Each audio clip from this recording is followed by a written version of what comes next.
ओम। आइए सर्वप्रथम परमपिता परमात्मा का निज नाम ओम, उसका उच्चारण करते हैं।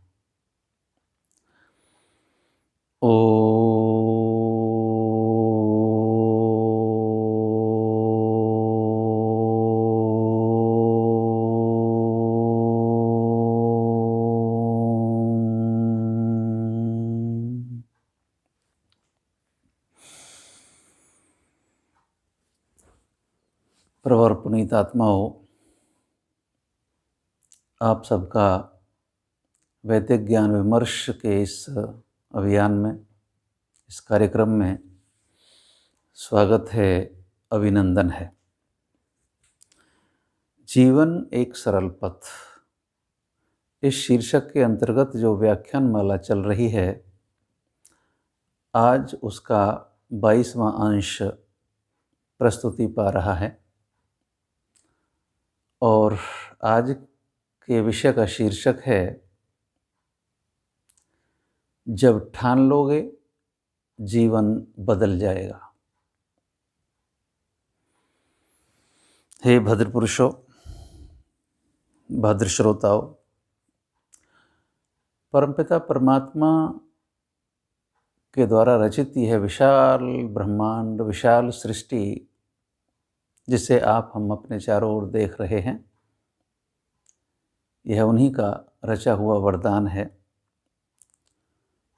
इसमें असंख्य प्राणी परमपिता परमात्मा ने बनाए हैं, जिनमें मनुष्य भी एक सबसे श्रेष्ठ प्राणी समझा जाता है। उसे कुछ ईश्वर ने विशेष अनुकंपा उस पर रखते हुए उसे कुछ विशेष वरदान दिए हैं। आप और हम मनुष्य होकर भी कई बार अपने उद्देश्य को नहीं समझ पाते हैं। अन्य अनेक प्रकार के व्यसनों और झमेलों में आज का ये मनुष्य पड़ा हुआ है।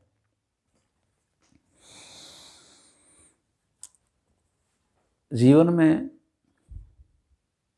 कभी हम ये आवश्यकता नहीं समझते कि हमारे जीवन का लक्ष्य क्या है, और हम बिना किसी योजना के, बिना किसी चेतना के बस यूं ही अपने मार्ग पर चले जा रहे होते हैं। परंतु हमें अपने जीवन की गति में ज़रा सा ब्रेक लगाकर ये सोचना समझना होता है कि क्या जिस पथ पर हम चल रहे हैं वह हमारा मार्ग उचित भी है, कहीं उसमें गलतियाँ, खामियाँ, कहीं बुराइयाँ तो नहीं हैं। ऐसी दृष्टि हमारी जब बनती है, इसे आत्म-समीक्षा कहते हैं। महर्षि पतंजलि के योग शास्त्र में भी अष्टांग योग का विधान किया है, जिसमें पहला अंग है यम, आगे नियम, आसन, प्राणायाम, प्रत्याहार, धारणा, ध्यान, समाधि। इस अष्टांग योग का जो दूसरा अंग है नियम, उसमें तीसरे पद पर ये अंश आता है स्वाध्याय, जिसे कहते हैं शौच, संतोष, स्वाध्याय, तप, ईश्वर प्रणिधान। शौच, संतोष, तप, स्वाध्याय और ईश्वर प्रणिधान। जो स्वाध्याय शब्द है, यह हमें दो बातों के लिए प्रेरित करता है। एक तो हम वेद और वेदों के आधार पर ऋषि महर्षियों के लिखे ग्रंथों का नित्य प्रति अपने जीवन में स्वाध्याय करते चलें, और दूसरा यह हमें संकेत करता है कि हम स्वयं अपने व्यवहार का विश्लेषण करें, उसकी समीक्षा करें, उसमें देखें कितनी अभी कमियां हमारे अंदर हैं, कितने अवगुण हैं, व्यसन हैं, दुर्गुण हैं, उन्हें हम दूर करने का प्रयास करें।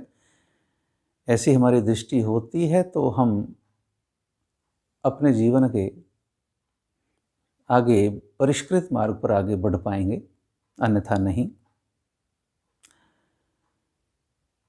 अपनी कमियां, अपने व्यवहार की त्रुटियां जानकर हम फिर उसमें जब चाहें सुधार कर सकते हैं।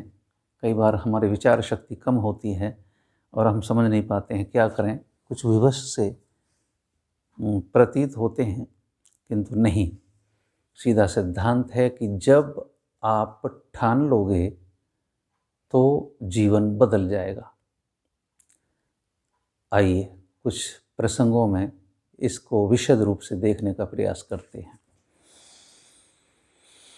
आर्य जगत के अमर शहीद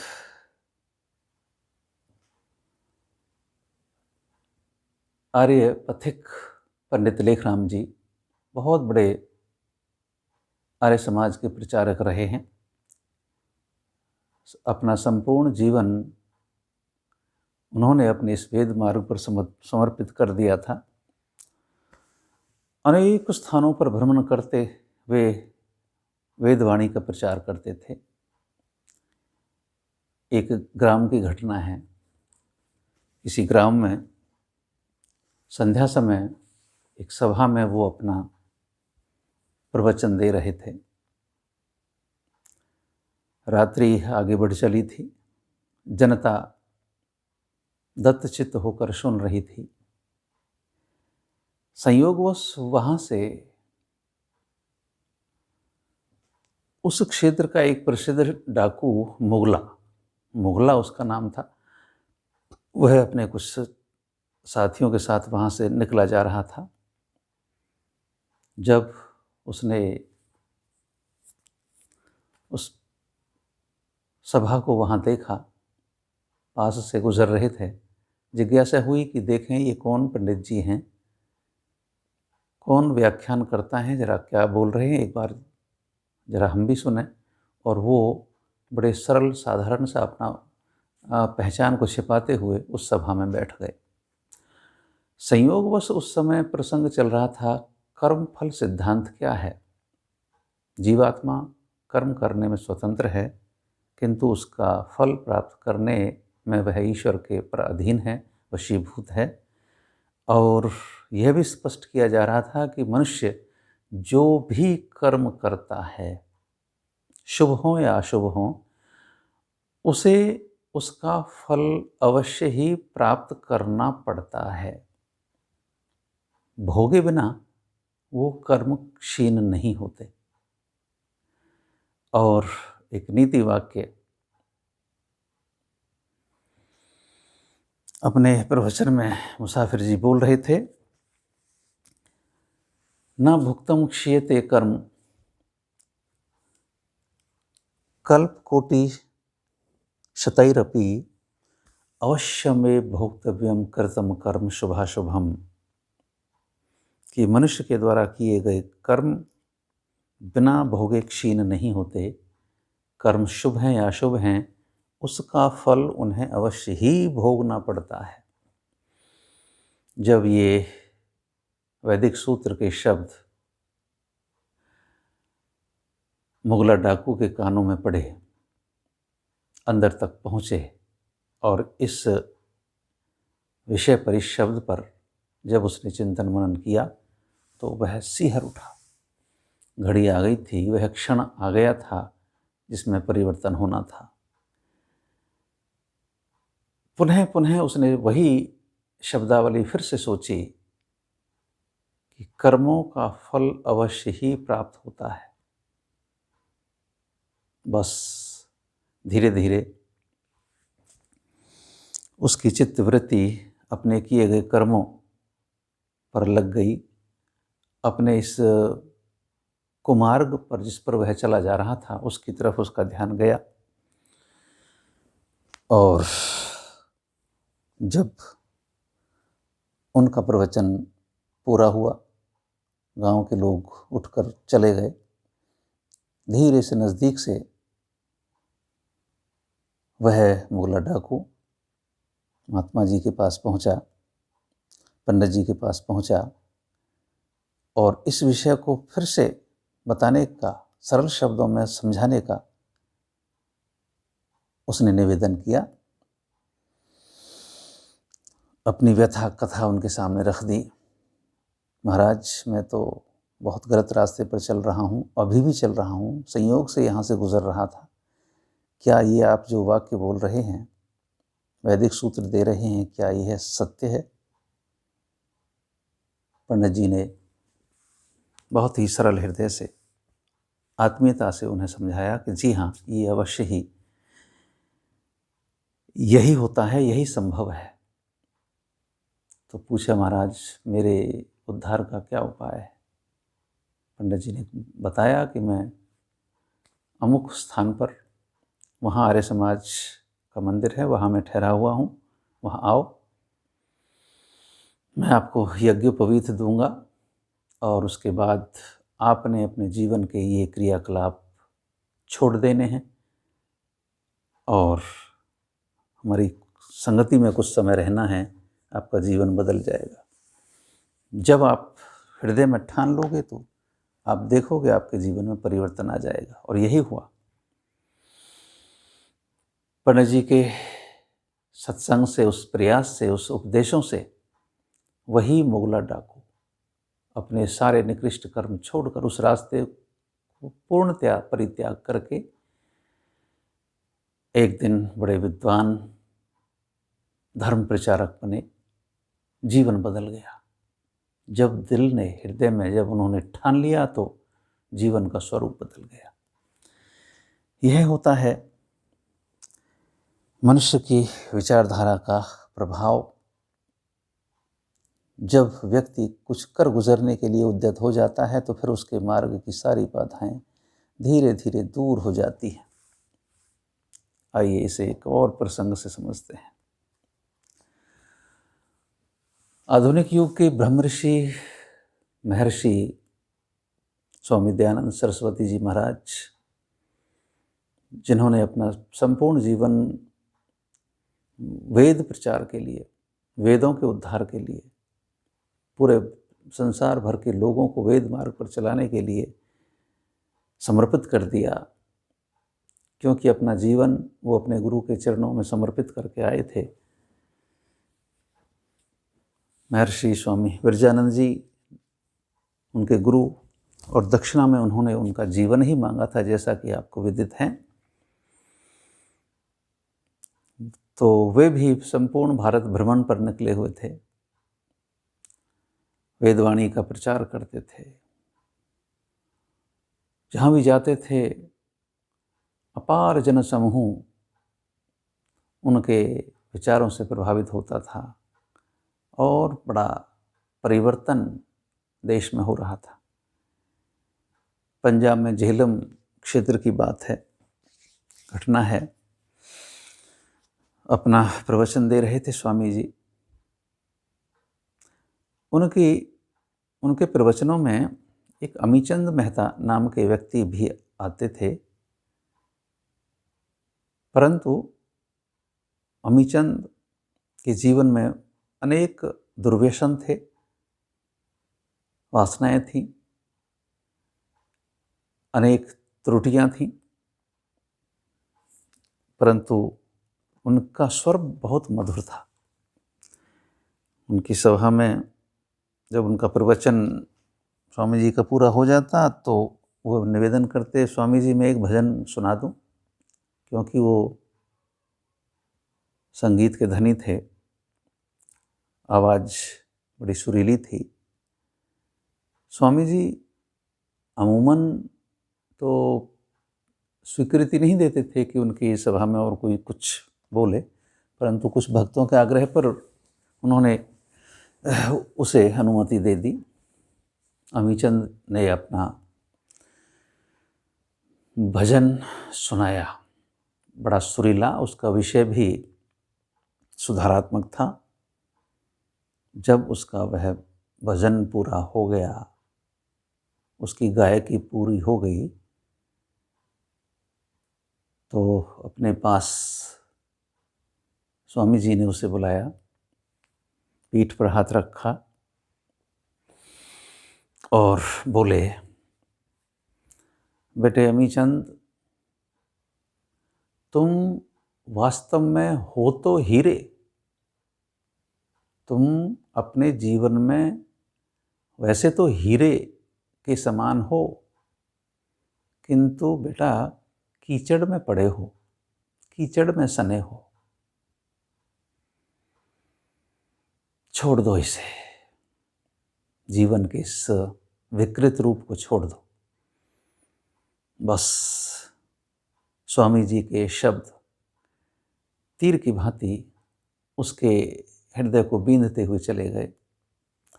उसी क्षण अमीचंद मेहता ने यह ठान लिया कि मुझे अब बदलना है, और यही हुआ। अमीचंद ने अपने जीवन में पूर्णतया परिवर्तन कर दिया, सारे दुर्व्यसन छोड़ दिए और निरंतर आर्य सिद्धांतों को सुनते समझते हुए वे भी एक अच्छे प्रचारक सिद्ध हुए। तो भद्र श्रोताओं, यह होता है व्यक्ति का अपना दृढ़ संकल्प, बुलंद इरादा। जब व्यक्ति मान लेता है, जान लेता है, ठान लेता है कि मुझे अपने जीवन को सुधारना है, तो अवश्य ही ईश्वर उसे प्रेरित करता है, उसका साहस बढ़ाता है, अवसर देता है, और यह हमें कर लेना चाहिए। इसलिए नित्य प्रति जब आप अपनी संध्या उपासना में बैठें तो यह आत्मविश्लेषण भी करें। सम्यक रूप से ध्यान करने का नाम ही उपासना है, और इसमें स्वाध्याय, स्वयं का अध्ययन भी सम्मिलित है। आत्मविश्लेषण भी करके हम देखें कि अभी और कितने सुधार की वांछना हमारे अंदर है। एक बार की घटना है महात्मा बुद्ध के जीवन की। किसी निर्जन वन में चले जा रहे थे, आगे बढ़ रहे थे। दैव योग से सामने से एक वृद्ध महिला आई, बोली, महाराज जिधर जा रहे हो आप वहां मत जाओ।